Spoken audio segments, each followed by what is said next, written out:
தெரியாதா? ஆமா, கிறிஸ்மஸ்னா புது ட்ரெஸ்லாம் போட்டு நம்ம வீட்ல தானே இருப்போம். நீங்க எங்க முக்கியமான அதை விட முக்கியமான ஒரு இடத்துக்கு நான் போறேன். அப்படியா? எங்க ஆண்டி? அதாவது உனக்கு இந்த விஷயம் தெரியுமா? நம்முடைய கர்த்தராகிய இயேசு ரட்சகர் நமக்காக தாவீதின் ஊரிலே பிறந்திருக்காங்க, பெத்லகேமிலே. ஓ, அப்ப நீங்க பெத்லகேம் போக போறீங்களா?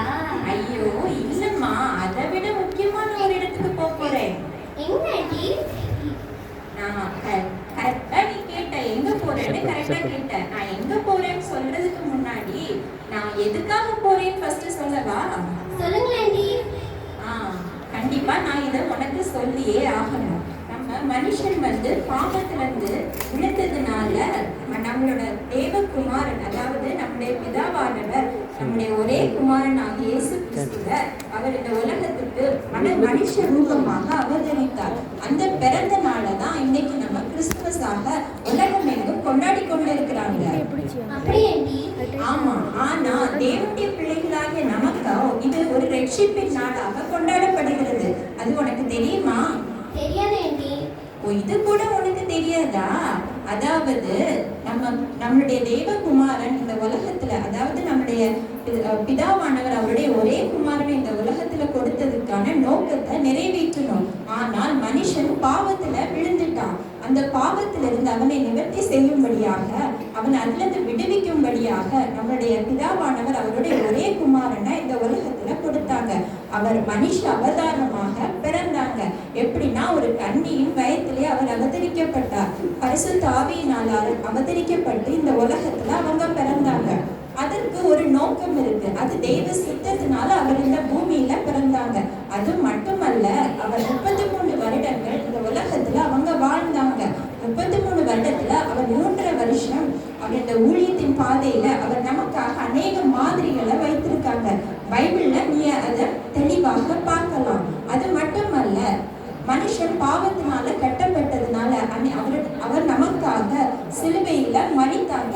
எதுக்காகனா, நம்முடைய பாவத்துக்காகவும் நம்முடைய சாபத்துக்காகவும் நம்முடைய நோய்களுக்காகவும் மனுஷன் கட்டப்பட்ட ஒவ்வொரு ஜீவிதத்திலிருந்து விடுதலை செய்யும்படியாக தேவன் அவரோட ஒரே பேரான குமாரனை கொடுத்தாங்க. அது எப்படின்னா, அவங்க சிலுவையில் அறையப்பட்டு 3ஆம் நாள் உயிர்த்தெழுந்தாங்க.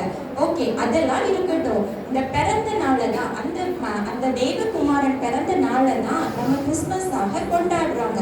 உலக பிரகாரமாக இது ஒரு சாதாரண, அதாவது நீ சொன்னது மாதிரி கிறிஸ்துமஸ் நீங்க எப்படி கொண்டாடுவீங்க? நாங்க பட்டாசு எல்லாம் வெடிச்சு சிக்கன்லாம் வச்சு சாப்பிட்டு புதுசா ட்ரெஸ் எல்லாம் போட்டு ஜாலியா கொண்டாடுவோம். ஓகே, இது ஒரு உலக பிரகாரமான மனுஷன் கொண்டாடுறதான நாள்.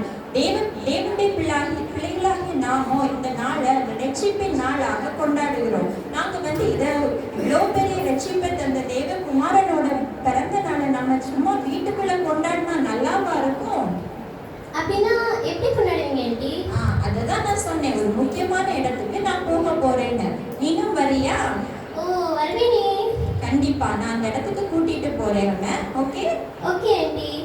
நான் இப்போ இந்த இடத்துக்கு உன்னை கூட்டிட்டு வந்திருக்கிற காரணம் என்ன தெரியுமா? நாங்க இந்த நாள்ல எங்களுக்குன்னு ஒரு குடும்பம் இருக்கு. அதாவது எங்களுக்கு தேவன் கொடுத்த தேவ ஐக்கியத்தினால கட்டப்பட்ட சபை, அந்த சபை தான் எங்களோட குடும்பம். இந்த குடும்பத்துக்கு கூட நாங்க சந்தோஷமா கொண்டாட போறோம். எப்படி ஆண்டி? இங்க நீ பாத்தீங்கன்னா அநேக குட்டீஸ் எல்லாம் இருக்காங்க. அவங்க இந்த நாள்ல பட்டர்ஃப்ளைஸ் மாதிரி இந்த இடத்துல ஜொலிப்பாங்க. அப்படி ஆண்டி? ஆமா, அது மட்டும் இல்ல, நம்ம சீனியர்ஸ் எல்லாம் அப்படியே மெழுகுவர்த்தி மாதிரி இந்த இடத்துல ஜொலிக்க போறாங்க. ஓ, அது மட்டும் இல்ல, இங்க நிறைய சர்ப்ரைஸ் கிஃப்ட் எல்லாம் இருக்கு. ஓ, அப்ப நான் கண்டிப்பா வந்துடுவேன் ஆண்டி. ஆமா, நீ இந்த இடத்தை பார்த்தாலே உனக்கு தெரியுதா எவ்வளவு கிறிஸ்துமஸ் கொண்டாட்டமா இருக்குன்னு தெரியுதுல்ல? ஆமா ஆண்டி. அது மட்டும் இல்ல, கடைசியில நாங்க நல்ல சாப்பாடு கொடுப்போம். நீ உங்க ஃபேமிலி கூட மட்டும் தானே சாப்பிடுவா. நாங்க இங்க பெரிய ஃபேமிலியா சந்தோஷமா நாங்க கொண்டாடிட்டே சாப்பிட போறோம். அப்படியா? அப்ப நான் கண்டிப்பா மிஸ் பண்ணிட மாட்டேன் இந்த நாள். கண்டிப்பா நீ எங்க கூட இந்த நாளை ஜாயின் பண்ணிக்கலாம். அப்போ நம்ம இந்த நாளை அந்த இயேசு கிறிஸ்துவை மகிமைப்படுத்தி கொண்டு ஒரு பாட்டோட ஆரம்பிக்கலாமா? கண்டிப்பா. ஓகே, நம்ம இப்பொழுது பாடல் குழுவினர் ஒரு கரங்களை தட்டி வரவழைப்போமா? அந்த மேல இருக்கு.